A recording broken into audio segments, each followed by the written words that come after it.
This is the Word of Truth Ministry video library, number VL-019. Nathan C. Johnson, Bible teacher.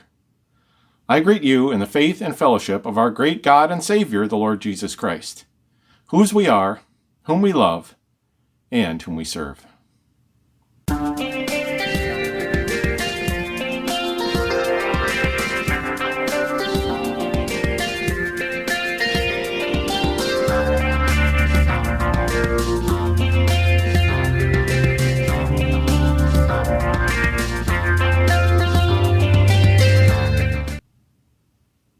We have been studying the book of Job,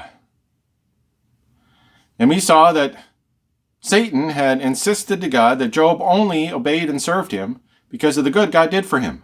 And so God had allowed Satan to destroy Job's family, kill all his children, take away his wealth, take away his health, cover him with sores.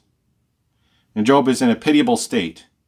His three friends came to Job and heard Job's complaint, but then Eliphaz, we saw last time, his probably oldest friend, speaks first and accuses Job that he must have done something to deserve this. He argued from the perspective of human experience, that what he has always seen, and what people like him have always experienced, is that it's wicked people who end up like Job is, and the righteous don't have to worry about the kind of disaster that happened to Job. So today we're going to consider Job's answer to Eliphaz, starting in Job chapter 6. Job 6 and verse 1. But Job answered and said, and this is the pattern we'll see that the book of Job follows. The first one of Job's friends makes an argument, and then Job answers. And he goes through the cycle of them actually 3 times, that they make an argument and he answers them. So we have 9 arguments total and 9 answers of Job total. And this is Job's first reply. Now once again, I'm going to be reading out of the version of E.W. Bullinger, who translated this poetic book of Job into poetry.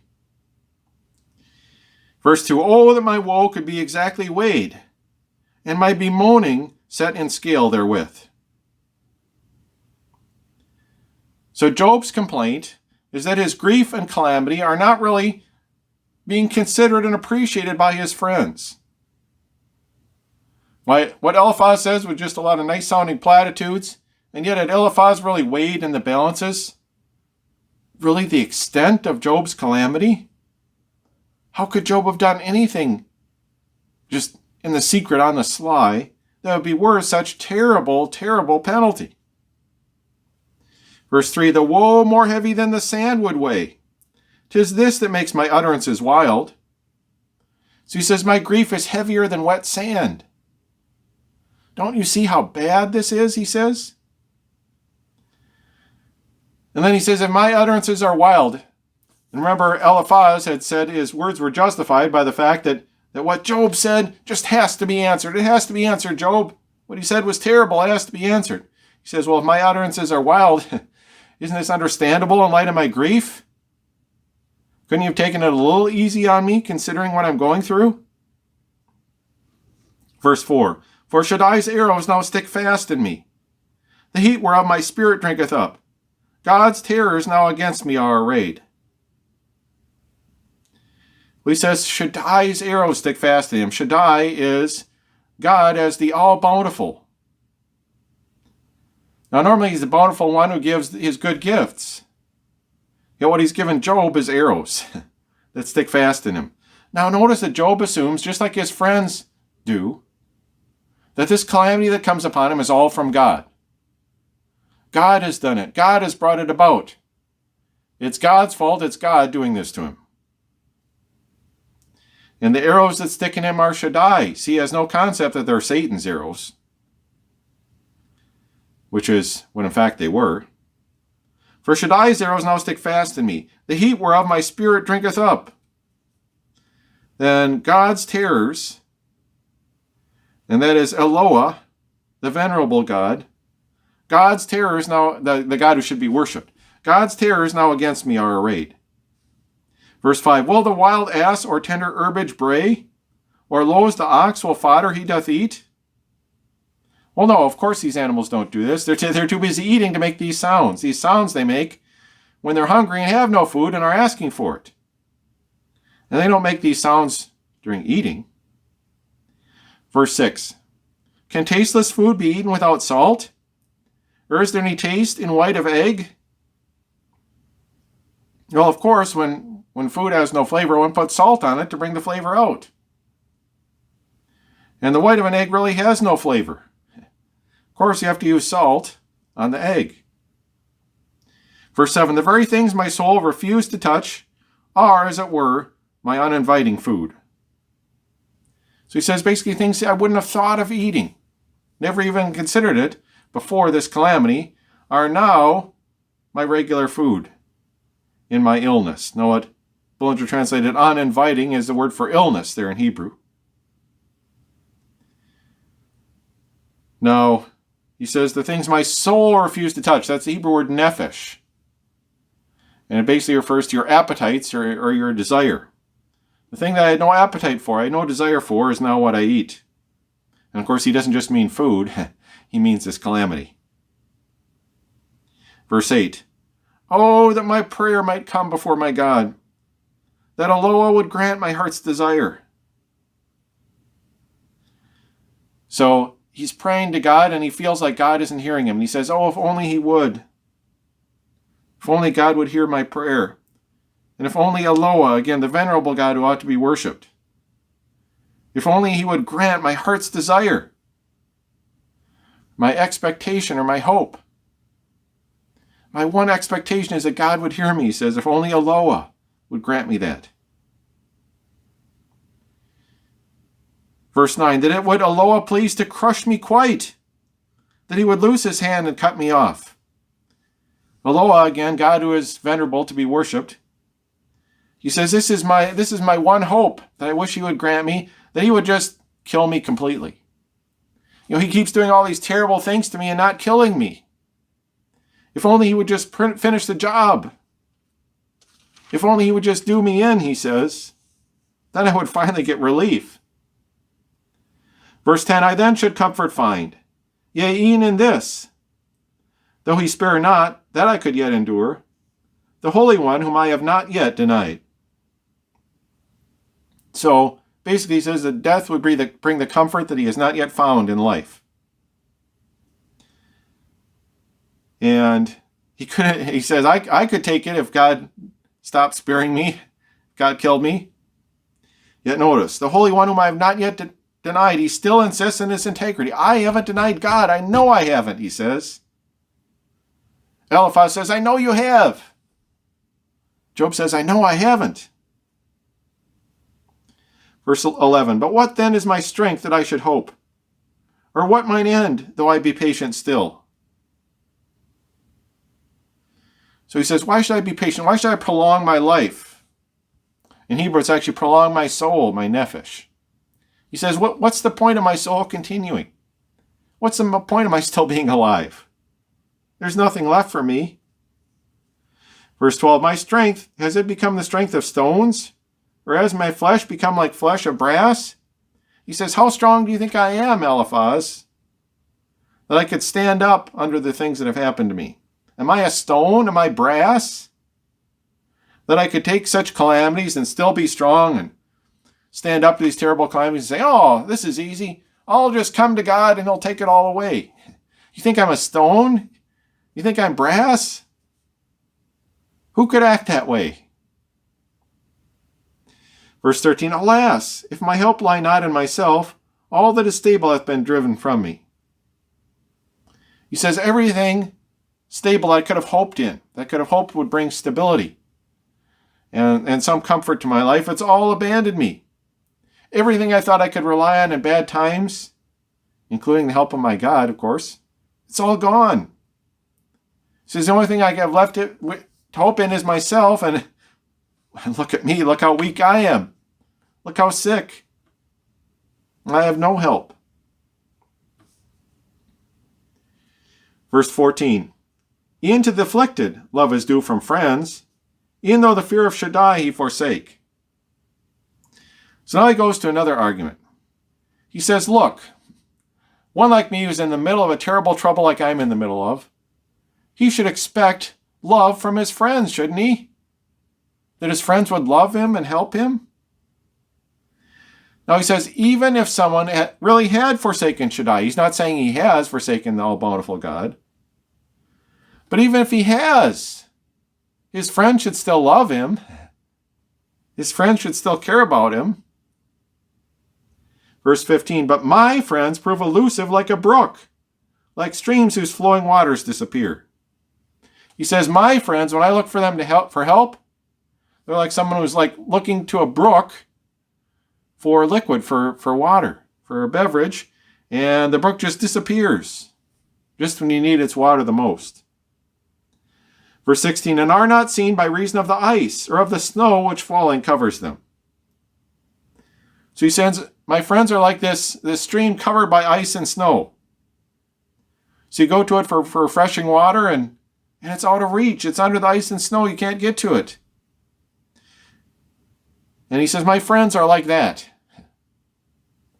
I look for them for help and love, but all I see is ice.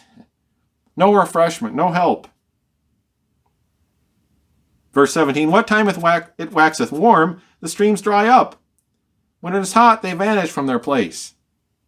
So you say, well, I'll just wait till it gets warmer.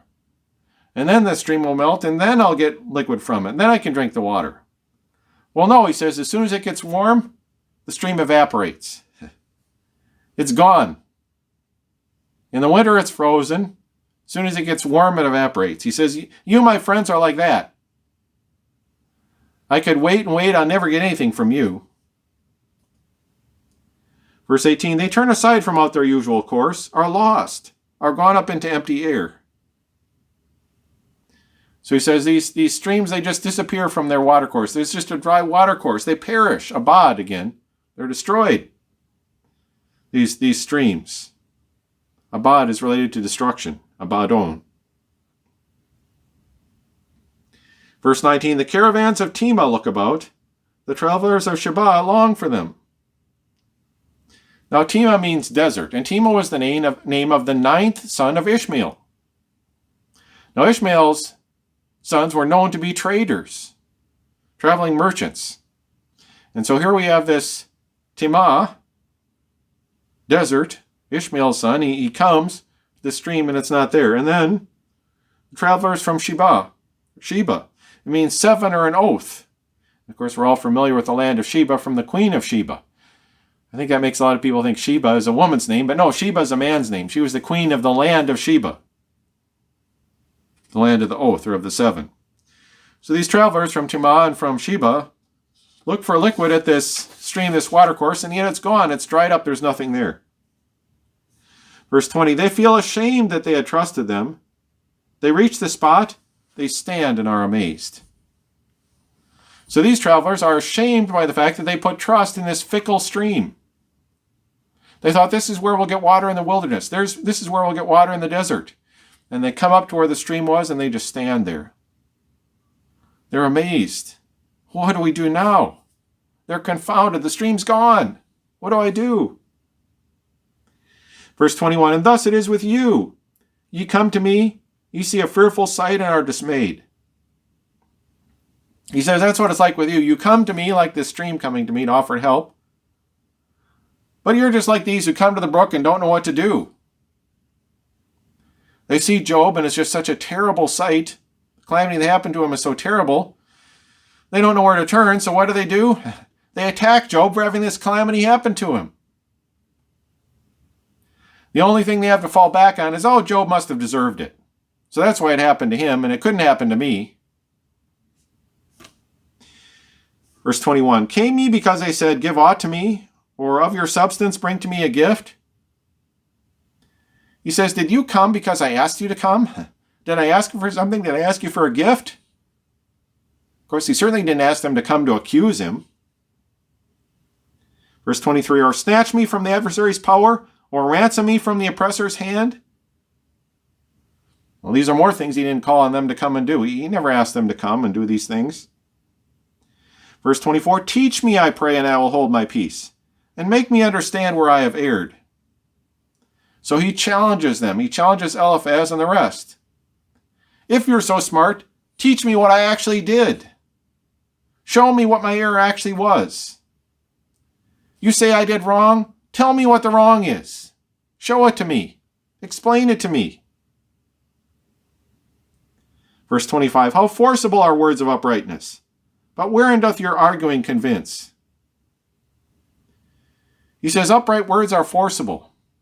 Right words, why, they have power behind them, he says. But where's the power in your words? Of course, there was none. He says, what exactly are you reproving? Tell me. Tell me what you're reproving that I did wrong. Not just this vague, oh, you must have done something. Verse 26, do ye reprove by fastening on my words? When one in sheer despair at random speaks? He says, is my fault what I said in the opening address in chapter 3? Is that what you're fastening on? Oh, how dare you say such things? No wonder you deserve this. Well, he says, here I was in despair. I mean, look at my life. I'm in despair. So I speak out of this despair, and you fasten on my words. Ah, see, those words prove you're a bad person. Job says, that isn't fair. Look at what I'm going through. Verse 27, like to the wind, orphans ye might as well assail, and on your friends' disasters feast. Wind here is ruach, word often translated spirit, but he says his words are like ruach, are like wind. He says, you might as well attack an orphan as attack my words spoken out of my despair. You're just friends feasting on the trouble of your friend. How unfair is that? Verse 28, be satisfied then. Do but look on me, and 'twill be plain to you if I speak false. He says, haven't you said enough? Why don't you just keep quiet and be satisfied with what you've said? And just look at me, he challenges them. Look at me. And really consider my case and judge whether I'm telling the truth or not. You know my life. Interview witnesses. Talk to the people around me. Look into it. You'll find I haven't done anything. Verse 29, return, I pray you. Let not wrong prevail. Yea, turn again. My cause is truly just. So he says, reconsider. Go back home if you want. But reconsider, he challenges them. He says, I'm not lying. My cause really is just. Like I've said, I didn't deserve this. That's true. Verse 30, is there, I ask, perverseness in my tongue? And can I not discern iniquity? He says, is there really something wrong in what I'm saying? If there is, why can't I see it? Why can't I see this horrible wrong thing you said I did that deserves this? So he insists, my words are true and right. I haven't done anything wrong to bring this on me. Well, Job's argument continues right into chapter 7, so we'll keep going. In verse 1, is not a mortal's life a warfare here on earth, and has a hireling's day his days? So he says, a mortal's life, a mortal man, Hebrew enosh, which means man is a mortal being subject to death. Is not his life a warfare, a battle, a constant battle here on earth? And is a hireling's days his days? A hireling, see, is a day laborer. What he really wanted to be as a laborer at that time is attached to some household, a household servant or worker. And you had some household that had hired you and that you belonged to. The undesirable thing was to be a day laborer. See, the day laborer, you had work for a day and then you get paid for a day, but then the next day you had to find work again. It wasn't a desirable position to be in. But he says a mortal's life is just like a day laborer's work. Just this little brief span and then it's over. Verse 2, as weary laborer panteth for the shade, and as the hireling longeth for his wage. So this tired laborer working out in the hot sun, he longs for the shade. Oh, when only I can break and get in the shade. And then the hireling, the day laborer, why does he work so hard all day? Well, because he wants that wage. He wants that day's wages. He's living hand to mouth. It's what keeps him going. But he speaks of that longing and that wanting it. And he says, verse 3, so I inherit months of vanity, and nights of weariness has been my lot. He says, I'm like that longing for the shade, and yet I never get it. That longing for the wage, but months go by and I get no relief. All I get are emptiness and weariness. I don't get relief from this terrible situation I'm in. Verse 4, as soon as I lie down to sleep, I say, how long till I arise and night be gone? I am full of tossings till the dawn. So he says at night, you think I could fall asleep and get rest from my troubles and sleep. But no. He says, I just toss and turn all night and just wish the night was over, since it gives me no rest. Verse 5, my flesh is clothed with worms and clods of earth. My broken skin heals up, then runs afresh. So he describes his pitiable, loathsome state. He has covered himself with clay, probably in an attempt to heal his sores. Of course, you know that clay can have a healing effect. And the worms, did it literally have worms connected with his illness, like he had worms? Or maybe one suggestion is that worms are sometimes used as a medical treatment. Has he used worms to try to treat himself? And he says, my treatments work a little bit, my broken skin heals up, but then it just breaks out again. It runs afresh. Just when I get hope, it's just false hope. A little bit of healing, and then it's just right back to broken again. Verse 6, swifter than a weaver's shuttle are my days, and they are spent without a gleam of hope. So a weaver's shuttle, when he's weaving, when it moves back across the shuttle, it moves very quickly. Moves back to its starting position. He says, that's what my days are like. They're that swift, and he says, there's not a gleam of hope in them. No hope for me, no expectation, no future. Verse 7, remember that my life is but a breath. Mine eyes shall not again enjoyment see. And here I think he stops so much arguing with his friends as talking to God again.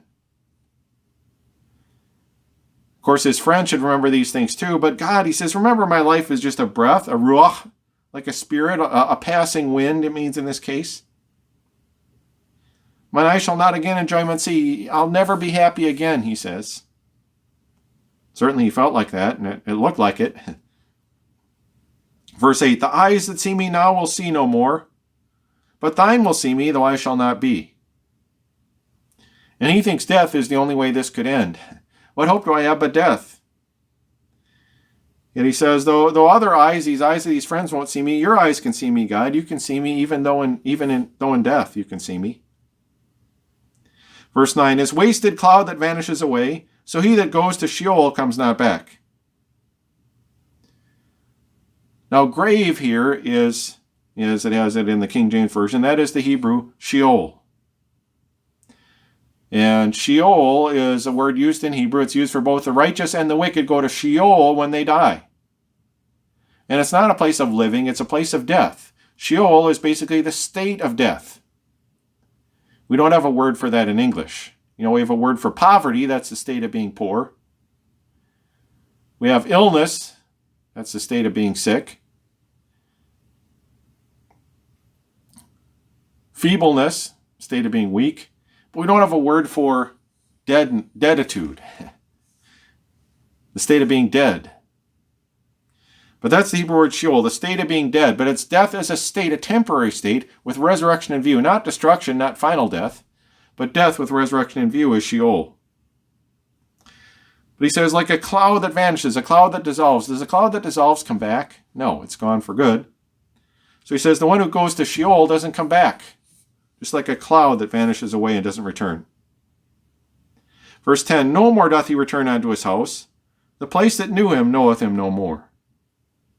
So think about the dead person. That chair he always sat in. That corner. The desk where you could always find him. The restaurant he'd always go to eat. All these familiar places. Why, once he dies, he's gone from those familiar places. Yeah, that might be his chair, but he's never going to be in it again. That might be his favorite restaurant, but he's never going to eat there again, and so on and so forth. All those familiar places that knew him so well when he was alive, they don't know him anymore when he's dead. Verse 11, and hence my grief. I cannot check my words. In anguish of my spirit I must speak, and utterance find for bitterness of soul. He says, and that's why I'm so sad. He says, I can't check my words. You're asking me, you're accusing me just because you don't like my words. Well, I can't hold these back. In anguish of spirit, ruach, I have to speak. I have to find utterance from my bitter soul, nephesh. Of course, spirit and soul, when they're used together, the spirit means the mind, and the soul, the emotions. So my mind is in anguish and my emotions are bitter. And so I have to speak, he says. Am I a restless sea? Or monster of the deep that thou about me settest abound? He says, am I like a restless sea that needs a retaining wall, God? Am I like a sea monster who needs to be walled in like a dangerous creature? Why have you walled me in like this, God? What did I ever do? Verse 13, should I have said, my bed shall comfort me. My couch shall yield a respite from my moans. So he says, if I thought, I could fall asleep and that way get a break from my suffering. At least when you're asleep, you're dead to the world. Verse 14, anon thou terrifiest me with dreams, and with alarming visions fillest me. He says, no, I can't get rest and relief in sleep. I can't forget for a few hours my torment, because even in sleep you torment me with terrifying dreams and visions. Now here we see again the cruel hand of Satan on Job. Not letting him rest for a minute. Even when he's asleep, he tortures him with bad dreams. And notice this, though we know that it's Satan torturing Job, Job thinks that every sadistic act of Satan is really the act of God. Well, no wonder he's upset and confused. Verse 15, so that my soul e'en strangling would prefer, death self-inflicted wrought by mine own hands. He says, this is so bad that my soul, my nephesh, would prefer strangling. I'd rather kill myself than keep on living this way. Verse 16, I loathe my life. I would not thus live on. Let me alone. My days are vanity. So he says, I loathe my life as he considers suicide. Wouldn't it be better to be dead? My days are empty. He says, why can't you just leave me alone, God? My days are emptiness. I don't want to live perpetually. The Hebrew is olam, outflowingly. I don't want to keep flowing on and on and on in such misery. Verse 16, what is frail man that thou shouldst lift him up, or that thou shouldst set thy heart on him? Yes, what is man? What is Adam's race anyway, God, that you're so concerned with us? Why do you pay so much attention to us? Why do you do things like what you're doing to me? Verse 18, that every morning thou shouldst visit him, and every moment put him to the test. He says, God, you're constantly visiting me. You're constantly putting me to the test. Why? Why do I deserve such attention? Well, remember, it's Satan who's giving him such attention, and he's doing it because he's trying to drive Job to turn against God. And Satan isn't leaving him alone for a moment, trying to entice him to do that. Verse 19, how long ere thou wilt turn away from me? Wilt thou not for one instant let me be? He says, God, how long before you let me alone? Well, I think God probably pitied and felt sorry for Job, but Satan sure didn't. Verse 20, watcher of men, what shall I do to thee if I have sinned? Why set me as thy butt, as if I were a burden unto thee? He says, watcher of men, and this is Adam, watcher of Adam's race. God, I know you watch Adam's race. What do I do to you if I've sinned? If I did sin, let's say I have done something wrong. How did I harm you? That you're treating me like this. That you're setting me as your butt, as your target, that you're shooting at me. As if I were a burden to you. Why am I such a burden to you, God, that you feel impelled to do this? Well, of course, what he really was Satan's burden. Satan hated Job for his display of righteous service to God. And he's doing everything he can because Job is a burden to him, and he wants to turn Job from that. But Job doesn't understand it. He thinks it's God who's treating him like a burden. Verse 21, why rather dost thou not forgive my sin and take all mine iniquity away? For in the dust I soon shall lay me down, and thou shalt seek me, but I shall not be. So he says, God, if I did do some fault, I don't think I have, but say I did, why couldn't you just forgive it? Why do you have to do something to me so terrible? He says, I'm soon going to be dead anyway, so why do you keep torturing me? And again, here we see just how cruelly Satan is torturing Job. And in every cruel blow of Satan's hand, Job thinks, is a blow from God.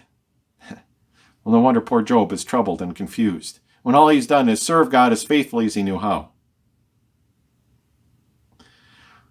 So in this portion, Job answers Eliphaz by suggesting he hasn't truly considered the weight of his grief. He'd be better off dead. He suggests that even a man who had turned against God would deserve more love from his friends than they're giving to him, than Eliphaz is showing him. He says his friends are like a dried up stream. Travelers come to the stream for some relief, some refreshment, and they're disappointed in their hope in it. The stream is gone. He challenges them, if I did wrong, tell me what. Stop making these vague accusations and tell me what. He bemoans his grief and asks God, leave me alone. Don't continue torturing me, or just kill me and have done with me. How empty Eliphaz's argument was. Yet his friends won't stop here. They have a lot more nonsense to say. They aren't ashamed of their arguments because, of course, we know that behind the scenes, Satan is driving these friends on to try to put a wedge between Job and God and entice Job to turn against God, like Satan wants him to do. Well, that's the end of the argument of Eliphaz, and we'll see the next argument by the next man, Bildad, next time. Until we meet again around the pages of God's book, I bid you goodbye.